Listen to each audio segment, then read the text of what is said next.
Press that GD record button. Let's You go. got it, What are dude. you? Are you afraid? Are you scared? I'm not scared, I promise. Welcome to Please Bless This Podcast. This is the podcast where two sisters talk about all things Mormon and pop culture. And sometimes we talk about Ryan Gosling's award talent show performance. Yeah, I do mostly want to talk about Ryan Gosling. Yeah, me too. He's the best of us. Yeah. Let's be honest. So this week we're talking about famous ex-Mormons or Mormons, we should Mhm. say. Once a Mormon, always a Mormon. Absolutely. There's no And if we escaping. Right. And if we were only to talk about current active Mormons, we'd have nobody to talk about. It'd be pretty boring. It'd be like, Yeah. how's Mitt Romney doing these days? We could also talk about like Brandon Flowers, the frontman for the Killers, which always astonishes me that he's still Mormon. Me too. I get a weird feeling, a weird vibration about that. Yeah, Anytime I hear him talk about his Mormonism, well, number one, let's just dive right in. Number please. one, it's strange that he's like a sometimes drinking, sometimes smoking, partying rock star Mm-hmm. Mormon. And Mm-hmm. he's like, yeah, I'm Mormon. Maybe not the best, but I'm Mormon. Like, that's not a thing, you know? 80. It's a thing. I mean, it's a thing. It's a thing that's hard for people like you and me to understand, coming from where Yeah, we come from, but also recognizing that if you're like doing all of those things, if you're that far removed from Mormonism, why not just fully remove? right. Who Part of is me he thinks protecting? yes, exactly. I'm like, he's got like a grandma he just has such a soft spot for, and she can't take it if he leaves. And so he's like doing it for her. Or like his wife, Yeah. something, you know? Yeah. This is the thing though, right? Like, it's so easy once you're on the outside to be like, how come everybody isn't leaving? Like, Yeah, it's just so clearly better to not do that and not participate in it and not support it. But yeah. with that said, we hung on a while. I hung on a long while. And there are You hung on a so long many while. reasons people hang on. Yeah, I get it.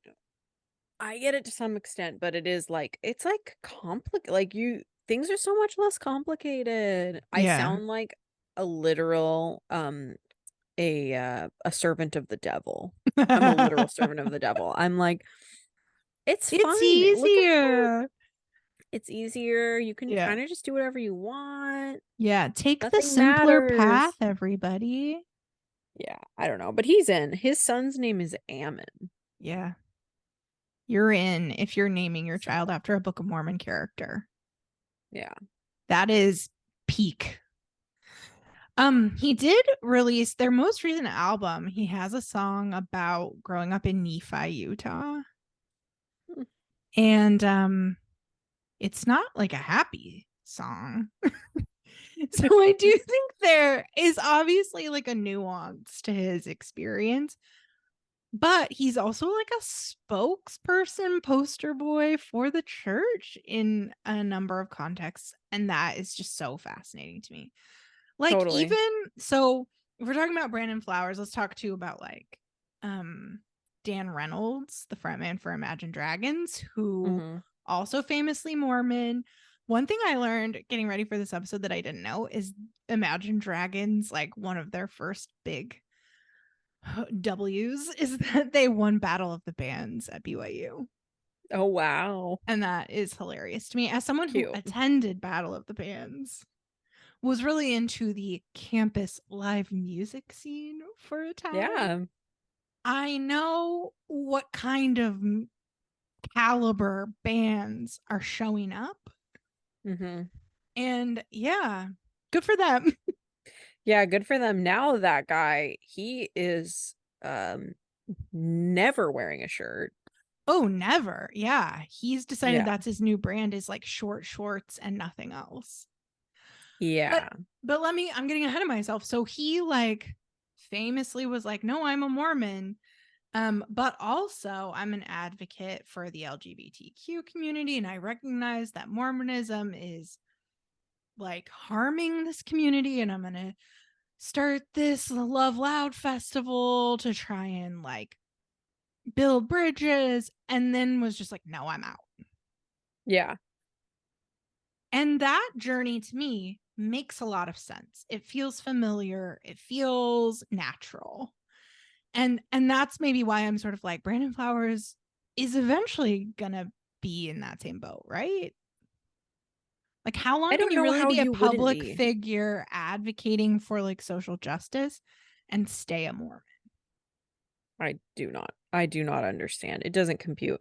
Yeah. And even further, like Brandon Flowers, so he's been a spokesperson for Mormons. He was like in an I am a Mormon ad. Yeah. I'm a Mormon, whatever that campaign was back in the day. Yeah.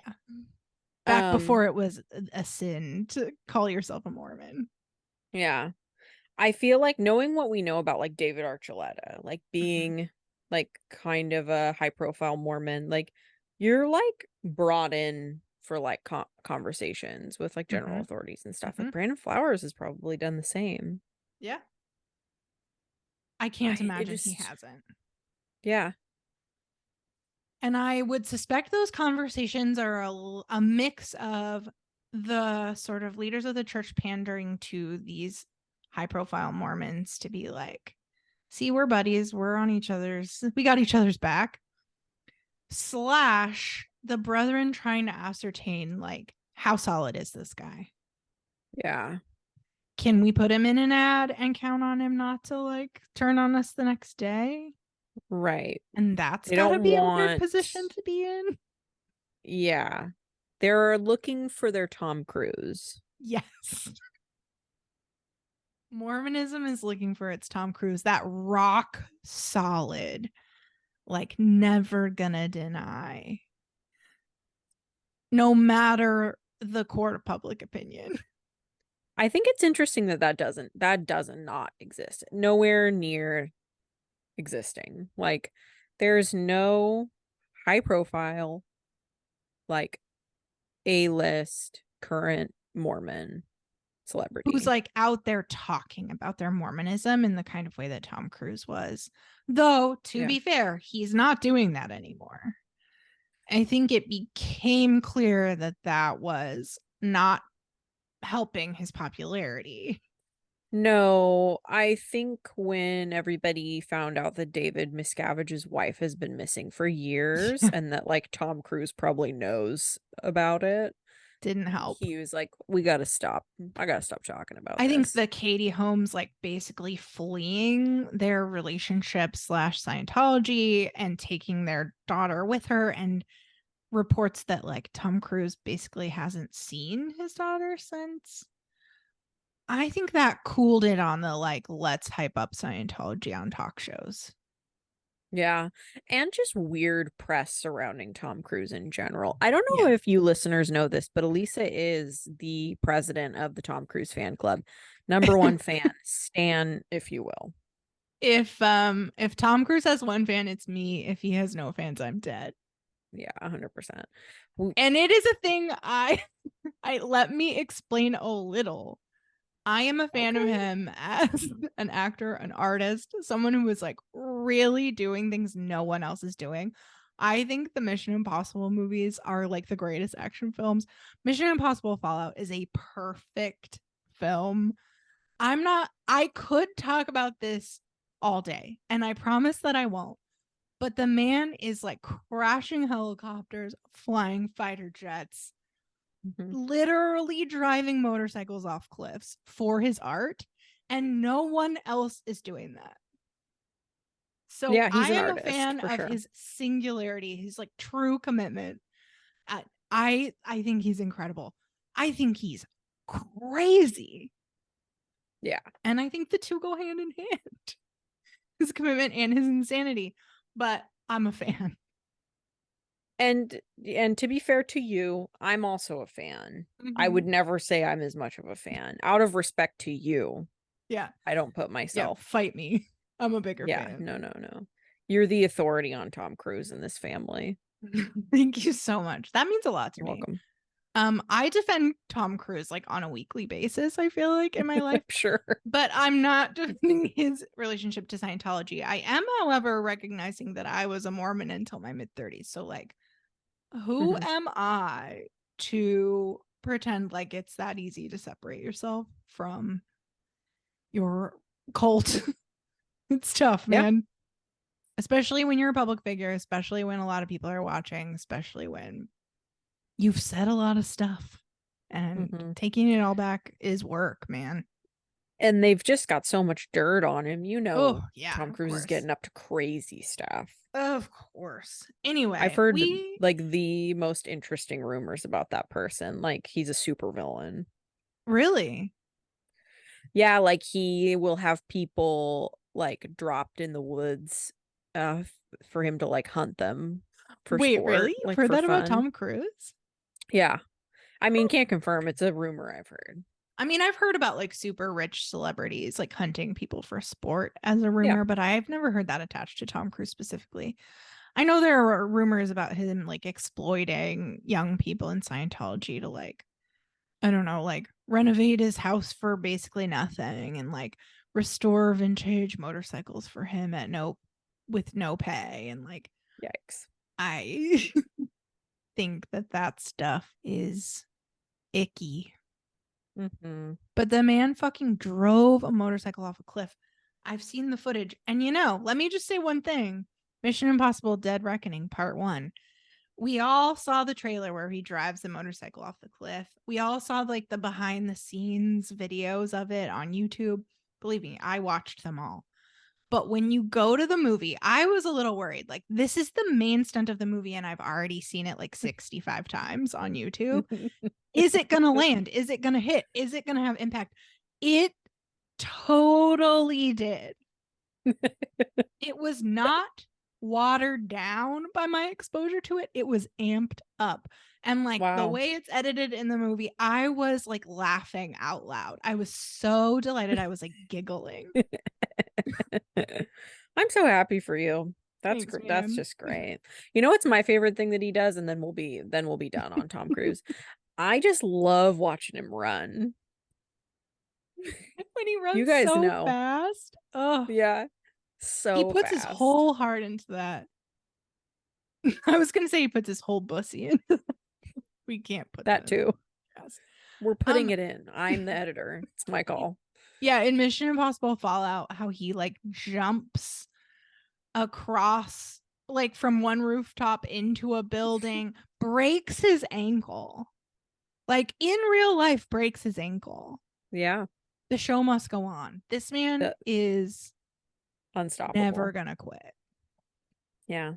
Also, Top Gun Maverick was one of the best films of the year.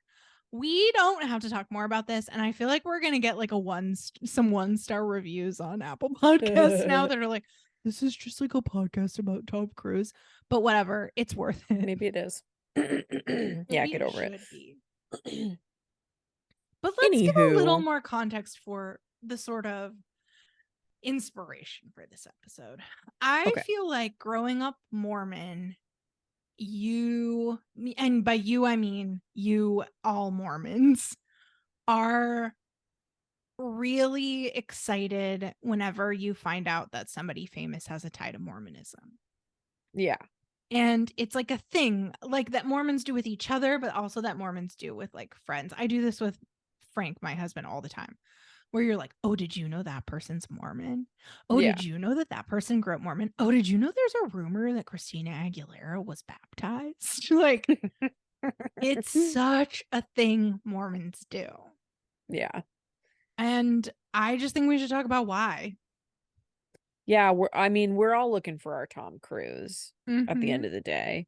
And we just want that, like we were talking about in our last episode, like who are our Miltons and Shakespeares? Yes. You know, where the hell are they? Is it Ryan Gosling? Might be. Might be. It might be. I'm comfortable with that. I was thinking about Ryan Gosling when I was reading your outline. Man, if he had been in our ward growing up, I might still be Mormon. He would have kept you in. He would have kept your attention. Yeah, for sure. He would have made it And he interesting. definitely, like, number one, has the face of a man who's passed the sacrament, though I don't think he has. He kind of makes it seem like he was not about the Yeah. church at all. Yeah. But yeah, he's just got that. He's got a little bit of Mormon glow. 100%. He's also a Yeah. Canadian Mormon. I feel like that's a distinction. Yeah. Uh, Special. yeah. I knew a lot of Canadian Mormons in my day. There are a lot of Mormons in Canada, if you didn't Hmm. know. Although my husband Frank is from Edmonton. He'll hate that I said that on the podcast. He's like, keep my identity I'm private. private. But he didn't know a lot of Mormons growing up, and I can't believe that, because like every single person I've ever met from Edmonton is a Mormon until I met my husband. Yeah, knowing Frankie, he was just staying out of everybody's business. Yeah, he knew lots of Mormons, but he never knew that they were Mormons, because he was just keeping it light. Yeah. Anyway, this is all to say Ryan Gosling is a Canada Mormon. And that is its own distinction. He also, like you were saying, in interviews talking about his Mormon upbringing, has said like he never super identified with it. It's not like he had some strong belief in it. And I guess his parents kind of framed it to him as like, this is one way to believe, one way to live. It's not the only way. So a very different kind of Mormon upbringing than you or I experienced. Yeah. But a Mormon upbringing nonetheless. I mean, famously, there's this footage of him singing and dancing at his ward talent show. He sings "When a Man Loves a Woman." It's so cute. And like does this hip hop dance routine that honestly hits. Like he's really going for it. Yeah. It was his And Mickey Mouse Club audition. even if you didn't know that footage was from a Mormon ward talent show, if you're a Mormon, you knew. You saw it and you were like, that stage is familiar. This crowd sounds familiar. He's got that priesthood glow about him. How do I put this delicately? Somebody who could have had priesthood glow, but just kind of fucked it up for himself. Ted Bundy. Ooh. What a transition. Sorry. I just think Ted Bundy, if he had just redirected some of his energy. So if you don't know what know, I'm saying? if you're not familiar, Ted Bundy, famous serial killer, started his spree in Washington, Washington State, eventually moved to Utah, where he joined the Mormon church. He was baptized, continued, murdering, and then was eventually caught, convicted, and executed. But in there is his little Mormon era. Yeah. This is a Mormon celebrity that I think Mormons would rather not claim. Although they like to bring him up. Anybody who was alive and around during that time has a Ted Bundy story. Yes. Our mom is of an age where she has everyone in my mom's like age demographic who's a woman who grew up in Utah is like, oh, one time my friend was approached by Ted Bundy in a mall parking lot. Right. Every one of them. Yes. And that's kind of fun. They love that story. But I don't think I knew Ted Bundy was baptized until I was an adult. That is not something that was advertised to me growing up. He went to church. We did not know he was baptized and excommunicated. Was he excommunicated? I mean, I assume so. I just hadn't had it confirmed. What I've read is that he was baptized. He was not an active Mormon, but he was baptized, so they did excommunicate him. Okay. Just to be clear that they don't support his antics. I mean, the real like interesting morsel about Ted Bundy's Mormonism is that he converted not long before he was arrested in Utah. Mm-hmm. And his ward members, I think he was in like a singles ward at the University of Utah or something. His ward members rallied around him and were like, there's no way he's capable of what you're accusing him of. They like drew this card that was like all of them like cheering him on, basically.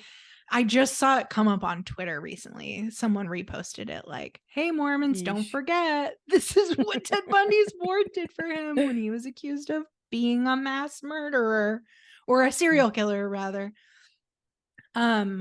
Yeah, so the Mormons were big fans of his when he converted and were totally on Team Bundy when he was arrested. And that is a cringeworthy tale. Yeah, though I believe it. Good Unsurprising. looking, good, quote unquote, good looking, nice, sociable Republican. White person with no Yes. conscience. So he was Sounds probably like. really turning it on when he needed to for the Mormons. Also, Mormons love a convert almost as much as they love a celebrity, especially if that convert is, yeah, conventionally attractive, educated, wealthy, any of those things. Oof, you are in. Yeah. Something that Katie and I have both joked about with our husbands, who are both never Mormons, is how much a Mormon ward would embrace them if they decided to join the church. They're both like charismatic, successful guys. And if they just ever wanted a real ego boost, the Mormons would give it to them. I know. We talk pretty frequently about what Luke would have to do in order to become a bishop. Like in our area of rural Oregon. Like, what would that timeline look like? Honestly, I think he could rise through the ranks fast. I think so too. But the price would be hours and hours and hours a week. So much money. You'd have to pay so much of your money to the church. And for what? Just to like kind of have a cheeky little fun with the war. Yeah, no. And be like, see, I did it. Not worth it, I'm afraid. I know. Frank and I joke about it too, but anytime I mention, oh, but you'd have to give 10% of your money to them, he's like, oh, forget it. No way. Yeah. And that's fair. Frankie could really do it. He could really do it. He'd go in there, like Mr. like soft-spoken, real dry Frankie. They would eat him up. They'd be like, he doesn't say much, but when he does, he is just a delight. He brings so much to our ward family. When he speaks, everybody listens. When he speaks, everybody listens. Period. Yep. True. Love you, Frank. I'm listening. I'm always listening, Frank. So Ted Bundy played that game because he was a psychopath. And the Mormons ate that up. They were there for it. But I wouldn't say Ted Bundy is, again, a Mormon celebrity that the Mormons are proud of. Who were your go-to famous Mormons when you were Mormon? Who were the ones that you were like, oh my gosh, did you know? I like honestly don't feel like I knew of any. Like, really. Yeah. No, I hear you. I feel like it came later. It was like when Twilight came out, which we were still pretty young. And it was like, oh, she's a Mormon? Oh my gosh. Yeah. And how soon into being a fan of the Killers did you know that Brandon Flowers was a Mormon? I guess, yeah, Brandon Flowers too. I pretty much always knew. I feel like that's probably my number one. I think I probably found out about Brandon Flowers when I was like pretty young, like 14 or 15, and was like, and it was probably like maybe the church is true. Maybe I should stick around. Normal people are, this seemingly normal person is Mormon. And he's like successful and a rock star. Which is like the whole crux of it, right? I think that's what Mormons are getting from it when they talk about it, is like see, this person is not only normal, but like extraordinary in some Right. way. And they're choosing to be one of us. Yeah. There must be something to it. But even the ex-Mormon connection is like one that I feel like people were into finding, Hmm. because it was like, even if they've left, they still were at some point one of us, Right. and often still are saying positive things about us. So, like, I found this interview or this article in Us Weekly where they compiled like former Mormons' takes on Mormonism. So Amy Adams was one of the people Hmm. they interviewed, which I don't think, I always forget that she grew up Mormon, but that is Yeah, so, that tracks. for sure. Um and in her interview she's just like, well, Mormonism was like such a great structure for me to grow up in, and I still have like such positive associations with it. And it's like that, even if they're no Yeah. longer doing it, it's like, ooh, the Mormons love. Hmm. She did, however, say that she still feels like tons of guilt and shame. Yeah. I actually put down a quote from her because I was like, oof, when she said that growing up Mormon impacted her values more than her beliefs. Mm, I was like, yeah, snap. snap. Still get to feel that Mormon guilt Mm-hmm. all the time, but not Yeah, she actually talked about believe feeling in it it. when like just drinking alcohol, being like, oh, Yeah. yeah, that's powerful. Or who's the other one I'm thinking of? Oh, Katherine Heigl in her Yeah. interview had all these positive things to say about growing up Mormon, but also talked about the shame and guilt. She talked about like when she got married, she couldn't live together first. Like she still felt like the Mormon in her couldn't do it. Yeah. Hey man, I get it. You definitely relate to that. I know. Sure. You can take the girl out of the Mormon. You But know you what I'm can't take the saying? Mormon out of the girl. Period. Well said. Amen. Thank you. Yeah, I hear what you're saying though. Like it kind of took the advent of like Wikipedia Yeah. for things to really pop off in Yeah, identifying or former it would Mormons. be those random articles where it'd be like, "Oh, it's Katherine Heigl," but I never liked Katherine Heigl, so I Yeah. was always kind of like, "Ugh, okay, great, Yeah. Catherine. We get Katherine Heigl." I know, of all the people, right? Yeah. But then there were always rumors about other people though. Like I remember as a teenager there was a rumor that Jewel was a Mormon, Hmm. and there were Christina Aguilera rumors for sure. You know what my Mormon brain does immediately when we start talking about these people? I immediately go into like, I want to go on family search and look at their family tree. How many generations back do they go? And are we related? I thought it was really funny reading about Roseanne Barr Oh my and how she gosh. grew up. Who knew she grew up in Salt Lake City? Number one, Yeah.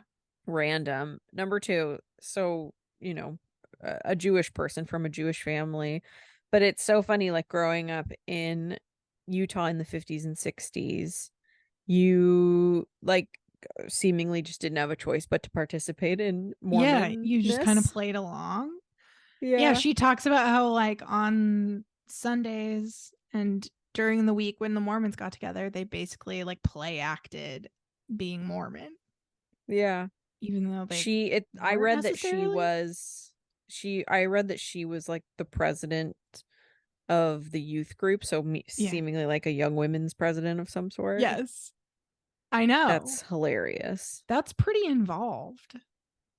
That means you're Yeah. showing up, man. She must have been having a good time. I just want to know everybody's secrets. I want to read everybody's childhood journals. I just want to know what everybody experienced. I know I want to look at everybody's family tree. Mm-hmm. I want to read their grandparents' journals.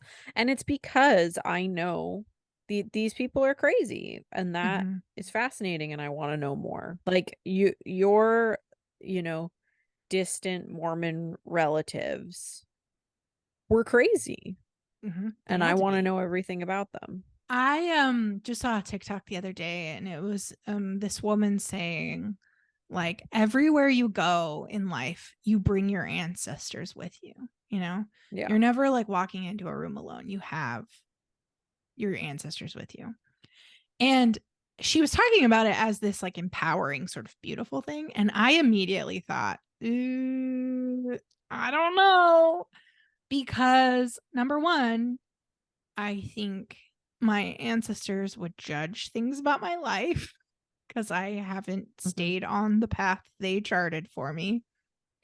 But also, to get where they got, they had to be nuts. Right. Like, were they well? Were they Like, mentally well? they bought one of the craziest stories in the history of crazy stories and gave up everything for it. Yeah, they walked across the country Mm-hmm. in some cases. They left everything behind. In some cases, like abandoned family, traditions, cultures, homes. Mm-hmm. That's a really interesting thing about Mormonism that I've thought about before, because like our family, like, um, we're like a little bit of a Heinz 57, but we definitely have like very strong, like, Scottish and English like roots. Like Mm-hmm. our most recent ancestors who came from abroad were from Scotland, you know. Mm-hmm. But it's so fascinating that, and maybe this is because of Mormonism, our family's culture like kind of revolves around just Mormon Yeah. tradition. Oh, yeah. Like I know that in Utah, there's a big like Scandinavian community. Mm-hmm. Um, and so like a lot of the like food traditions come from that and whatnot, and whatever. I'm kind of going on and on. This has nothing to do with what we're talking about, but it is something that I find interesting that, rather than having traditions from like where our ancestors are actually from, we just have these, it's just all Religious, cultural church, traditions. Yeah. all religion. No, I totally agree with you, and it feels like a loss, Yeah. especially having left Mormonism, because now so much of that culture is not a thing that we can or want to participate in.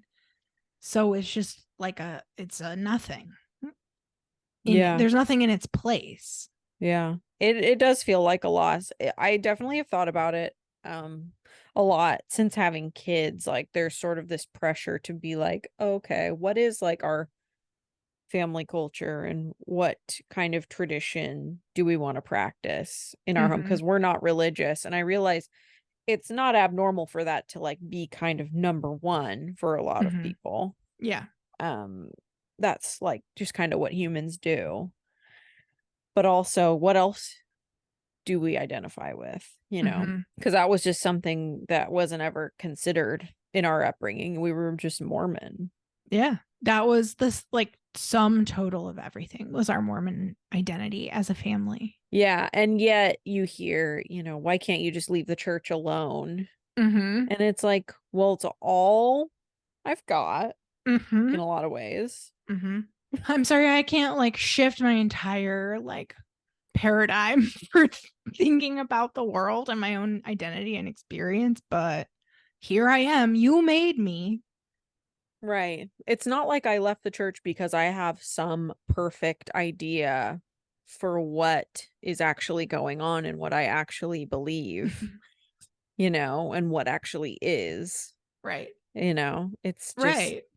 It's that I yeah, tried this for a long time and it didn't work.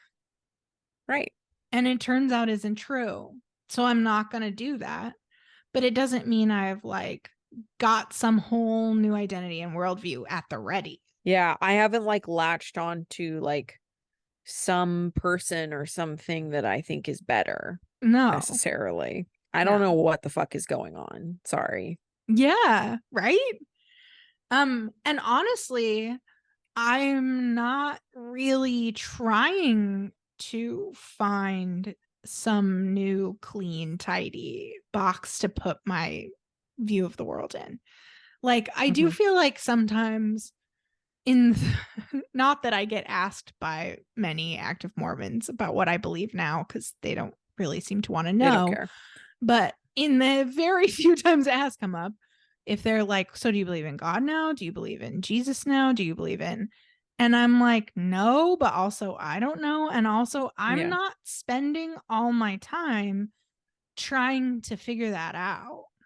Mhm. Like, that's not the goal of my life anymore, is to be able to claim some kind of certainty about questions that are impossible to answer. I feel like that's the main thing for me that I've Mm-hmm. learned because I've never had an answer to that. What do you believe now? Or do you believe something? I just believe it. And maybe it sounds cliche because of the way I'm gonna say it, but I think that like living in the moment and like just Mm-hmm. living for the day that you're living in Yeah. is my number one thing. Like I Yeah. am just me today living my life that I think is important. I don't know if there's some great plan for me, but I don't care because I'm just living today. Yeah. And just trying to be like present in it.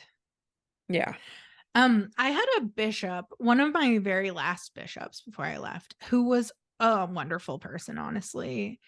But I had some conversations with him because I was like, hey, I hate this. Hmm.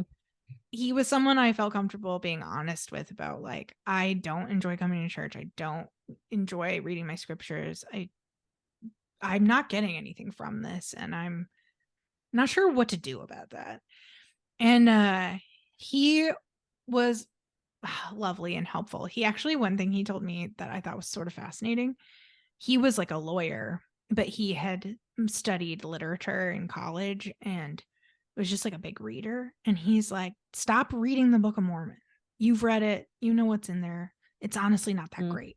Read other things that make you feel inspired, spiritually enlightened, close to God. Like, just let go of the idea that the only way to like build a relationship with God or build spirituality is to read the Book of Mormon. And I Mm. was like, wow, that is my bishop's advice, is like, stop reading this book. It's not good. That's crazy, honestly. But that's not even the advice I was thinking of when I brought him up. He said to me multiple times, and I also heard him say this to other people in our ward, was like, look, you don't want to leave the church because there's nothing else. Like, there's not a replacement. You won't be leaving it for something. Hmm. And at the time, I found that encouraging because I was trying to Hmm. stay in, you know? Hmm. And so I was like, okay, sure. I kind of see what you mean. I'm not, I, there wouldn't be something to fill this void with, right? Hmm. And that's kind of scary and sounds kind of lonely and uncertain. And so I don't want to do that. I'll stay.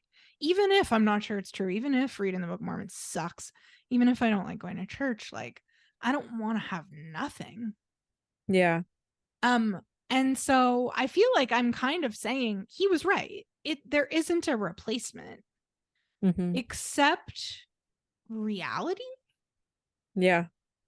and like just living now as authentically as you can. And that seemed scary, but it turns out is so much better. Yeah, it's so much better. Like, I think life is so much fuller Mm-hmm. when you just live for the day that you're in and you just focus on like actually living your real life. Mm-hmm. And you come to find out that there isn't even a void. Like, you No, have more.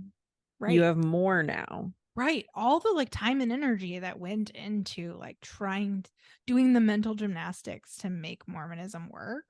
That was detracting. It wasn't adding. So now I just like don't have to do that. And yeah, there isn't a Yeah. replacement for it. And thank goodness. I'm just like free. Yeah, it turns out you don't have to do anything. Yeah. It is crazy when you think about even just the most average Joe Schmo Mormon goes to church on Sunday, like goes to the temple once every couple months, like whatever. Mm-hmm. Like the like amount of like mental energy that you have to put in order to make it work. Like it has to take years off your life. Yeah. Yeah, that is like a thing I've come to appreciate in my own life, is the freedom and the time and the mental space, but that I've also come to resent in the people that I love who are still in, as I Yeah. sort of see it from the outside how much time they're giving to things that, in my opinion, do not matter, are not worth their time, instead of investing that time and energy into like the people that love them. Yeah. I know we have these like friends and family here today. Mm-hmm. And they kind of just get put to the side in order to like fulfill your calling or Go to the whatever church temple to thing. do work for dead people. That's not even real. Right. Do some sort of, what you think is like a service to others, but is actually just like free labor for the church. Or on a larger scale, move to Utah instead of living near your family, so Yeah. that you can have proximity to like a temple instead of proximity to your grandkids. Yeah. I mean, I know that comes out judgmental and harsh, and I would never want my parents to hear me say that because it would be hurtful. But if you don't believe in Mormonism, that's what it looks like. Because all the people around you who are not practicing Mormonism are just doing their best to live and to love their families and spend time with their friends and work on their own personal projects. And they are not missing anything. There is no void. No. From Ted Bundy to this. Yeah, this is fun. I kind of like this format where we talk about something silly goose and then we inevitably go deep. Yeah, right? Because we cannot be stopped. Can we wrap it up, silly goose, though? Because yeah, of course. As I was thinking about this episode, I was like, what famous Mormons have I met? Oh, sure. And I knew that this would annoy you because you're always like, ugh, why do you know? Why have you had all these stupid experiences with Mormons? And like, if you count like the general authorities as famous Mormons, which we don't, they're not famous in pop culture, but I've met so many of them and I have some weird ass stories. But that's for another day. Oh, okay. But the famous Mormons that I've met were both Mormons that I met on my mission. And I think there's like this sense that Mormonism is so small that if you meet one Mormon, they probably know your like childhood friend's cousin who was a Mormon. And like it, to some extent, no, that's not true, but to another extent, it is absolutely true. Mormonism is that small, and I do feel like to some extent we are like just a couple steps removed from every Mormon who has ever lived. Yeah, totally. So famous Mormons were only one step removed from. Let's start with that, actually. Okay. Derek and Julianne Hough. Okay. They're friends with our cousins. Yeah. And also I feel like we can lump in the bucket list family. Like I feel like they're famous enough. They're famous. We are definitely one step removed from them. Yeah. And then David Archuleta. Because one of my good friends was in his ward in Nashville. Beautiful. Natch. One step removed. I feel like if I thought about it longer, I could come up with like 7 or 8 more. I know. I feel like I have some, but I am just not tapping in. I've blocked them out. One of my favorite things is when we talk about something on the podcast and then we get a DM from someone who's like, my cousin is so-and-so's like neighbor or whatever. We just got one this week. It was so good. So last episode, we talked about that piece of art in Napoleon Dynamite, the girl among the hollyhocks, that every Mormon had in their house. And one of our listeners was like, I think I'm related to the girl. Whoa. That is some Hollyhock lore. Girl. And she said she was gonna like dig into it more and get back to us. And I was like, what the hell, man? What a world. Oh man, please report back. I love that. I love a good piece of lore. But the two that I've met, so Ali Condi is a famous Mormon writer. She wrote the Matched YA series that was like New York Times bestseller, whatever. She lived in upstate New York when I was a missionary. Her husband was like going to grad school, and so they lived there. And I was at her house the day she got called by her agent that her first book had been picked up by a publisher. Whoa, that's cool. Which is crazy. And I was like, whoa, this feels like a big day. And then she ended Yeah. up like getting pretty famous after that. And then the other famous Mormon I've met is Danny Ainge, who was like a famous basketball player. He played for the Hmm. Celtics, and his son was a member in a ward I served in on my mission. And he was there on a Sunday when I gave a talk. And so he came up to me afterwards and told me he liked my talk. And I remember telling like our dad that story, and he was like, oh my gosh, he was so excited. You It's would. like, Danny Ainge shook your hand. What did he say exactly? That's cute. Yeah. Anyway, Well, I those are love my that. famous Mormon encounters. Please share yours. We want to hear them. Oh, please. Yeah, tell us who we've missed. Like, I bet that there are people who like celebs who like kind of flew under the radar as Mormons Mhm. or ex-Mormons. So let us know. Yeah. Who'd we miss? And we didn't even really get into, I mean, there are so many categories of famous Mormons, like the literary famous Mormons, the Brandon Sure. Sandersons, the Shannon Hales, the Orson Scott Cards. We didn't even touch that. We know they're there. Yeah. We're aware. Who even reads? I do a lot, but I don't want to talk about it. I want to talk about Tom Can Cruise I? driving his motorcycle off a cliff again. Yeah, true. Can I say I got wireless headphones for listeners. I don't know, listeners and not viewers. I've been wearing my toddler son's headphones for like weeks at this point when recording, but I finally have some like real adult headphones. And anyway, I've been wearing them all the time. I've listened to 3 audiobooks in the past like week and a half. Oh my gosh, look at you. I'm a new person. Yeah. I also do like parent my kids. I'm Of not like course. just sitting in a dark room and letting them like fend for themselves. But man, You can have a little literature going on in the background and still be parenting. yeah, let me live. Good for you. That's all. Thanks. Thank you. Thanks, everybody. Send us your Mormon celebrity encounters at pleaseblesspod@gmail.com or DM us Instagram, TikTok at pleaseblesspod. Watch us on YouTube. Rate and review the podcast on Spotify and Apple Podcasts. All of it. Do it all, Immediately. please.